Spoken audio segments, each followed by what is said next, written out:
Hola,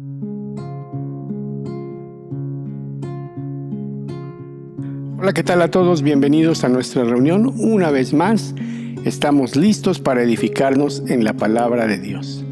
Seguramente ya lo sabías, pero si no, aprovecho para comentarte que en la carta a los Efesios, Dios revela su plan eterno de bendecir a la humanidad, no solamente por el simple hecho de querer hacerlo, sino con un propósito específico. Dios no solamente desea que nos vaya bien en la vida, sino que más bien Él hace cosas específicas para que nosotros podamos captar su atención y entonces podamos ser bendecidos. Nosotros necesitamos la bendición y necesitamos entender de lo que esto se trata. Entonces Jesús es la bendición personificada que Dios nos ha dado. Él es el puente que conecta a una humanidad caída con un Dios santo. No hay otra vía, otro representante u otro agente que pueda distribuir la salvación y la gracia divina como solo Cristo lo puede hacer. Así es que, como Pablo, podemos alabar a Dios por proveernos esta atmósfera de la gracia que nos llama a permanecer en santidad y fidelidad a Él.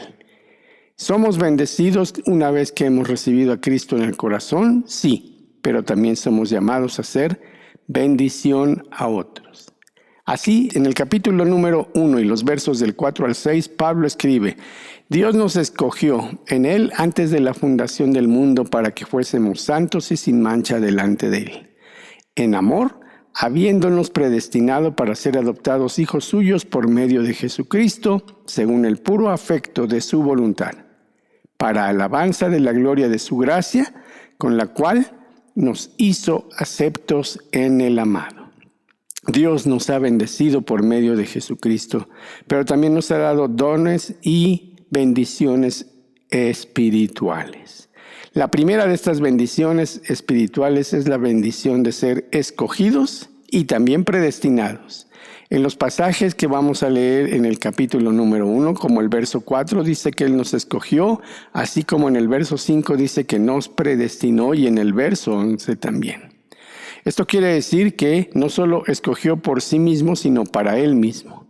Dios tiene un propósito para que fuéramos santos y sin mancha. Esto habla de nuestra posición y de nuestra identidad que Dios ahora nos otorga como hijos suyos. Hemos sido apartados y consagrados para Dios. La idea es mantenernos libres de culpa y de acusación. En un sentido legal, es importante que Dios, cuando nos vea, pueda ver a su Hijo Jesucristo reflejado en nuestra vida. En estos versos se revela la parte pasada del plan eterno de Dios: formar una iglesia, es decir, el cuerpo de Cristo, su pueblo ampliado, no solo el pueblo judío, sino todos los que hemos sido adoptados como sus hijos. Este plan se expone en estos versículos del 4 al 6 en 7 elementos clave que vamos a escuchar a continuación. Número 1, Dios tiene un método. Él decidió elegirnos. En Deuteronomio 7 y 6 dice: Tú eres un pueblo santo para el Señor tu Dios. Jehová tu Dios te ha escogido para hacerle un pueblo especial. Te ha escogido, te ha elegido, más que a todos los pueblos que están sobre la tierra. Los elegidos, como dice el verso 1 de este capítulo 1, son santos y fieles en Cristo Jesús. El tiempo en que Dios desarrolló este proceso es el pasado eterno, antes de la fundación del mundo. Así lo entendió Pedro también en su primera carta, capítulo 1 y verso 20, cuando dijo: Ya hemos sido destinados desde antes de la fundación del mundo, pero ahora se ha manifestado en estos postreros tiempos el plan de Dios, por amor de nosotros. El propósito es claro también: la santidad. Debemos ser santos y sin mancha. Así lo entendió Pablo en su carta a los Efesios capítulo 5 y verso 27, cuando dice, hablando de la iglesia, a fin de presentársela a sí mismo una iglesia gloriosa, que no tenga mancha, ni arruga, ni cosa semejante, sino que sea santa y sin mancha. Es obvio que Pablo está hablando de nuestra posición, no de nuestra práctica. A veces no nos sentimos ni tan santos ni tan sin mancha. Sabemos que nuestra vida está lejos de la norma de santidad y de estar libres de mancha. No obstante, estamos completos en Cristo Jesús. Nuestra práctica puede fallar, De hecho, así pasa, pero nuestra posición no cambia. Dios no nos ama más o menos por lo bien o mal que nos portemos. Él ha determinado que una vez que nosotros recibimos a Cristo en el corazón, Él nos recibe como sus hijos. Y ningún padre consciente y maduro amará más o menos a su hijo o dejará de reconocerlo como si lo fuera ante una desobediencia de éste. Dios no solamente nos ha elegido, nos ha escogido desde la eternidad con el propósito de que seamos santos, sino que también tiene un motivo: el amor. Dios es amor. Y es por eso que Él escogió a un pueblo y después determinó que toda la humanidad, y no solo unos cuantos, fueran beneficiados con el puro afecto de su gracia. Dice Deuteronomio capítulo 7, los versos 7 y 8. No porque ustedes sean más que todos los pueblos, no por eso los quiso el Señor, no por eso los ha escogido. Más bien eran insignificantes, los más insignificantes de todos los pueblos. Pero por cuanto el Señor les amó y quiso guardar el juramento que hizo a sus padres, les ha sacado con mano poderosa y les ha rescatado de servidumbre de la mano de Faraón, rey de Egipto.